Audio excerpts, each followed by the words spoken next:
नहीं स्वर्ग नरक पूछ रहे हैं। अच्छा हाँ, एक स्वर्ग नरक जो कंसेप्ट है तो हमारे धर्म में भी है, तो हमारे धर्म में भी वो कपोल कल्पना ही है। हमारे धर्म में भी है, नहीं हमारे धर्म में ही है।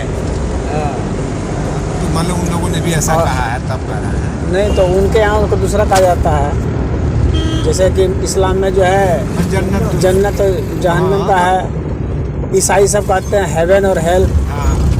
और बौद्ध लोग जो है ना, उन लोगों ने भी सनातन धर्म के हिसाब से स्वर्ग नरक की बात की है, और जैनियों ने भी की है। जैसे उसका वर्णन है स्वर्ग और नरक का इस प्रकार का होता है, तो उस प्रकार का वर्णित भौतिक रूप भी स्वर्ग नरक का है या वह कल्पना ही? पहली बात है कि वो भौतिक चीज़ ही नहीं है, भौतिक चीज है ही नहीं। यहाँ के हिसाब से बता रहा हूँ। यहाँ के हिसाब से स्पष्ट बताया गया कि ये भौतिक चीज़ नहीं है, स्वर्ग और नरक कोई भौतिक चीज़ नहीं है, ये मानसिक चीज़ है, मानसिक अवस्था की चीज़ है ये।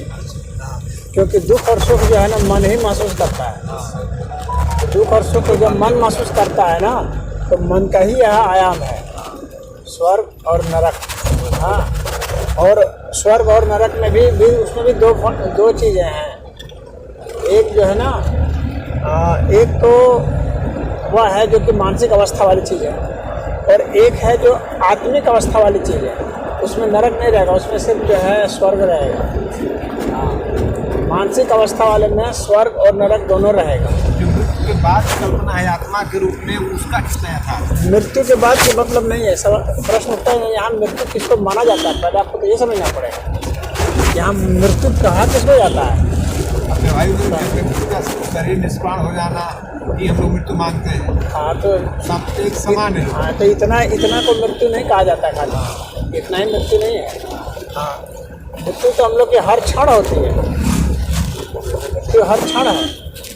कोई एक क्षण की घटना नहीं है कि एक बार हो गया बस उसके बाद आप मृत्यु नहीं है। हाँ, तो आपको संदर्भ से मतलब नहीं है, मतलब है कि वहाँ पर इसको किस संदर्भ में कहा गया है, मतलब उससे है। जैसे तो हर व्यक्ति का अपना अलग अलग संदर्भ हो सकता है, हर व्यक्ति का अपना, उससे मतलब नहीं है। तो नहीं, लोक तो है, दूसरा ही लोक है। लोक का मतलब क्या होता है? लोक का मतलब कोई भौतिक चीज ही हो, कोई जरूरी नहीं है। लोक का मतलब अलग आयाम, लोक आयाम को कहते हैं, अलग आयाम है वह। कहने मतलब हम लोग जितना सोचते हैं वह कहीं हम दिशा से भटके हुए हैं, जो हम लोग बनाए हुए हैं, अपनी कल्पना से बनाए हुए हैं।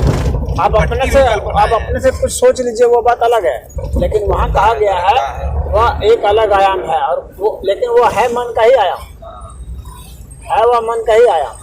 दुख और सुख की जो पीड़ा है, स्वर्ग क्या है?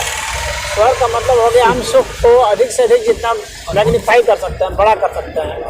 हाँ, उतना ही बड़ा है जितना हम भोगने की अधिक से अधिक कल्पना कर सकते हैं अपने इंद्रियों की तृप्ति के लिए, वही जो है स्वर्ग है। और अपने को तकलीफ देने के लिए दुख की जो चीज़ें हैं जिससे हम अधिक से अधिक पीड़ा में हो जाएं, वही नरक है। तो हम पीड़ा जहाँ पाते हैं, जिन चीज़ों से पाते हैं और जितनी अधिक मात्रा में पाते हैं, वो नरक हो गया।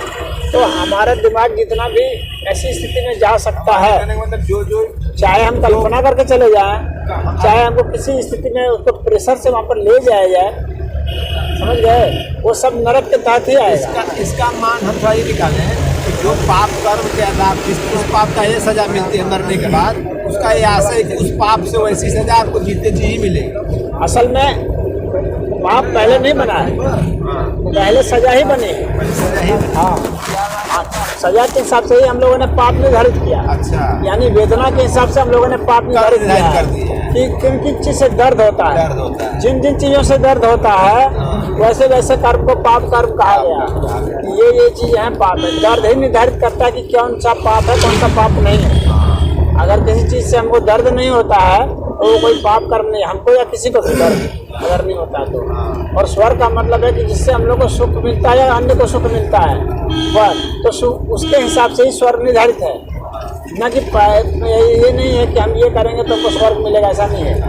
हमको जहाँ से सुख मिल गया उसको ये कह दिया है कि ये जो पुण्य कर्म है, इनको कर्म करने से अच्छा फल मिलता है, मतलब कि वो सुख मिलता है। तो इस तरह से स्वर्ग और नरक की जो है वर्तमान काल ही है, मिलेगा वाली बात नहीं है, मिलता ही है, मिलता है, मिलेगा वाली बात है ही नहीं। मिलेगा वाली से सब फर्जी लोग, फर्जी लोग जो कहता है मिलेगा ना, वो फर्जी है, मिलेगा नहीं, मिलता है। आप ऐसा करेंगे तो ऐसा मिलेगा ही। यानी कर्म और कर्म फल जो है, कर्म और कर्म फल ज्वाइंट है। ऐसा नहीं है कि कर्म कहीं और है, कर्म फल कहीं और है, कर्म यहाँ है, कर्म फल जो है बंगाल की खाड़ी में है, ऐसा नहीं है। कर्म और कर्म फल संयुक्त है, उसके साथ ही जो है वो सन्निहित है, जुड़ा हुआ है, आप उसको अलग नहीं कर सकते हैं। तो आप कर्म करके कर्म फल से आप नहीं बच सकते हैं, बिल्कुल नहीं बच सकते हैं। उसी तरह से अगर आप कर्म फल आपका वो है, उसके अनुसार से आप कर्म कर रहे हैं तो आप तक पहुँचने के चांसेस ज़्यादा है। कोई गारंटी नहीं पहुँचेंगे, आप कोई अलग जगह पर पहुँच सकते हैं। यानी एक ही तरह के कर्म करने से हो सकता है कि अलग तरह का सुख मिल सकता है, 2 तरह का, 3 तरह का, 10 तरह का। कोई जरूरी नहीं है कि एक तरह के कर्म से एक ही तरह का सुख मिलेगा, ऐसा नहीं है। एक तरह के कर्म करने से आपको 2, 3, 4, 5 तरह का, उसमें आपका एटीट्यूड भी तो मायने रखता है, आपकी प्रवृत्ति मायने रखती है, सब कुछ मायने रखता है। तो उस एक ही कर्म से भिन्न भिन्न आदमी अलग अलग तरह के कर्म फल प्राप्त कर सकते हैं, तो अलग अलग तरह के सुख उनको जो है मिल सकते हैं, समझ रहे हैं। उसी तरह से एक ही प्रकार के कर्म से अलग अलग प्रकार के दुख भी मिल सकते हैं, दुष्कर्म से तो दुख भी मिल सकते हैं। वे सारे दुख जो है वो नरक के तहत आएंगे, समझ गए। अब आते हैं हम लोग मरने की बात। हाँ, असल में जो देखिए मरना जो है ना, एक तो एक कॉन्सेप्चुअल डेथ होता है, समझ गए, एक फिजिकल डेथ होता है, एक जो है हमारे कुछ अंश का डेथ होता है, एक होता है कि हमारे अधिकतर बॉडी के अधिकतर पार्ट का डेथ हो जाए, जिससे कि हम फिर वापस नहीं आ सकें, हमारा शरीर जो है फिर से वो चल नहीं सके। एक तो वो डेथ होता है जो सामान्य आदमी समझता है, लेकिन जो बुद्धिमान है वो कई तरह के डेथ को जानता है। एक तो वह डेथ होता है जब हम मानसिक रूप से किसी चीज़ से बिल्कुल कट जाते हैं, तो वह भी एक डेथ होता है जो हम फिर से जो रिवाइव नहीं कर पाते हैं, वह भी एक मृत्यु होती है। तो वैसी मृत्यु जो है, जैसे कि मान लीजिए कि आप बेहोश हो गए, आपको बहुत बीमारी, बेहोश हो गए, वह भी आपकी एक डेथ हो गई। ऐसा डेथ जिसमें न कि टाइम का जो गैप है ना, अगर 1 दिन से ज़्यादा हो जाए, समय का 1 दिन से ज़्यादा हो जाए, तो आप बुद्धिमान लोग सोचते हैं कि कोई एक मृत्यु ही है। अमूमन हम लोग जो है 8 घंटे, 9 घंटे, 10 घंटे सोते हैं, तो वह सोना भी एक तरह का डेथ है हम लोग के लिए। अगर हम लोग उसे उठे ही नहीं, इतना ज़्यादा गहरी नींद हो जाए तो उठ ही नहीं पाए, तो वो हम लोग की एक तरह से मृत्यु ही है, क्योंकि हम कोई फिर बाहर की एक्टिविटी कुछ कर नहीं पा रहे हैं। शरीर बस हम लोग की सांस ले रही है, खून का दौरा चल रहा है, बस ऐसे ही है। एक तरह से वो हाँ बस मरा हुआ ही है एक तरह से। तो एक तो उस तरह का डेथ हो गया, और एक जो है माइंड का जो डेथ होता है, हम लोग के बुद्धिमान लोग कहते हैं कि माइंड का डेथ तो तब हो जाता है ना जब व्यक्ति नई चीज़ सोचना छोड़ देता है, बढ़िया चीज़ सोचना छोड़ देता है, उस समय ही माइंड की मृत्यु हो जाती है, और आपको उस समय से ही कष्ट शुरू हो जाएगा। वैसा डेथ आपको वहाँ से शुरू हो जाता है। और वह जो हम लोग सोचते हैं कि जो हम लोग का शरीर मर जाता है, उसमें सोचते हैं, तो उसमें भी सूक्ष्म शरीर की मृत्यु का है। सूक्ष्म शरीर से जब मर जाता है, निकल जाता है शरीर के बाहर, उस समय जो डेथ होता है उसका भी वर्णन है, और उसमें वह एक निचोड़ होता है, सारा का सारा निचोड़ है। तो उसमें भी जो सुख और दुख का आभास होता है उसका उसमें वर्णन है कि ऐसा सुख होगा, ऐसा दुख होगा। लेकिन ऐसा नहीं है कि हर कोई उसी तरह से गुजरेगा, हर कोई वही अनुभव करेगा, ऐसा कुछ नहीं। आदमी अलग अलग अनुभव भी कर सकता है, और वैसा भी कष्ट हो सकता है। जिस क्षेत्र के आदमी जो जिससे पीड़ित है, मान लीजिए कि कोई रेगिस्तान का व्यक्ति है, तो रेगिस्तान का जो व्यक्ति है ना, तो उसके स्वर्ग में तो ठंडी हवा बहनी चाहिए, समझ रहे हैं, और उसके नरक में गर्मी होनी चाहिए। लेकिन जो व्यक्ति बर्फीले प्रदेश का है, तो उसका जो स्वर्ग होना चाहिए ना, उसमें गर्मी होनी चाहिए, क्योंकि वो तो पीड़ित है वहाँ से, उसका दिमाग तो वहाँ से अटैच है ना, जहाँ से वो लगातार कष्ट सहा है, तो वहाँ के हिसाब से है। स्वर्ग और नरक जिस जिस क्षेत्र के लोगों ने अपनी कल्पना की है या जो अनुभूत किया है, उसके अनुसार से ही गढ़ा है कि ऐसा स्वर्ग होगा। अब जैसे ईसाइयों का जो हेवन है, स्वर्ग तो नहीं, हेवन जो कहेंगे, तो वहाँ सेब मिल रहा है। आम कभी देखा नहीं उन लोगों ने, तो उनके स्वर्ग में आम की कल्पना ही नहीं है कि आम हो सकता है। लीची है नहीं, तो आम नहीं मिलेगा, लीची नहीं मिलेगा वहाँ पे। अपने लिए उन्होंने अपने सीमित दायरे में जो सोचा। स्रोत खोजे अगर आप बाइबल पढ़ेंगे तो बाइबल में सेब मिल रहा है, अंगूर मिल रहा है, सेब मिलेंगे, अंगूर मिलेंगे।